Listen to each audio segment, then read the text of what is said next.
Um, nah, ini salah satu juga yang sering menjadi pertanyaan kita, atau yang sering kita tanyakan. Bagaimana sebenarnya kita memprioritaskan diagnosis keperawatan?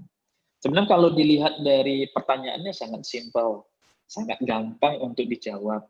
Akan tetapi, sering sekali kita di dalam memberikan jawaban ini, kita tidak satu pemahaman. Ya, yang sering terjadi pada siapa? Pada pembimbing klinik dengan mahasiswa ataupun dosen dengan mahasiswa. Nah, sebenarnya bagaimana cara kita memprioritaskan?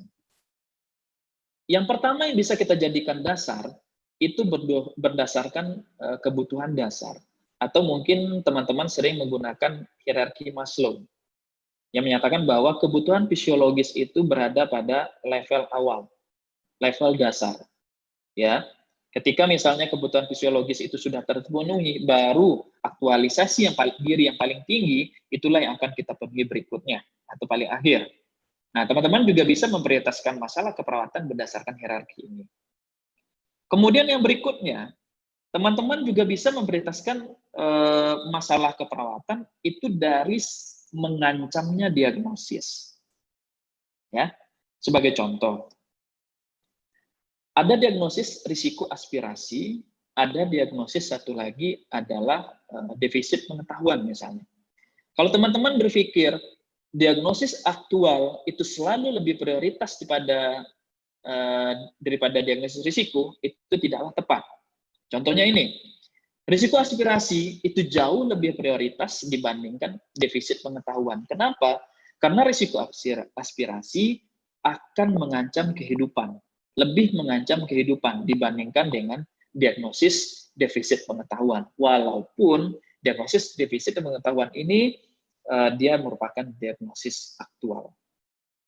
Kemudian yang berikutnya adalah clinical judgment dan juga pengalaman klinik dari perawat itu sendiri.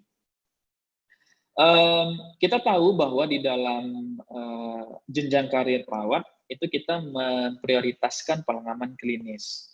Kenapa seperti itu? Karena kita tahu bahwa semakin berpengalaman seorang perawat itu, maka pola pikir yang terbentuk atau analisis atau clinical judgment, pola pikir perawat itu juga sudah semakin terbentuk.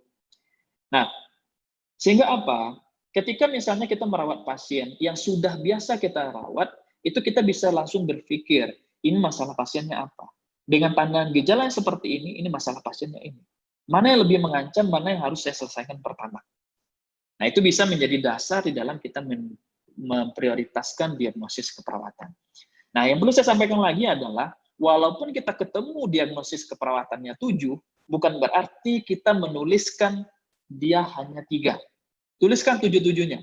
Tapi boleh tidak semua yang 7 tadi tidak kita intervensi bersama. Boleh. Silakan pilih yang paling prioritas. Ya, tapi kita tidak mendelete diagnosis keperawatan yang ada pada pasien. Ya.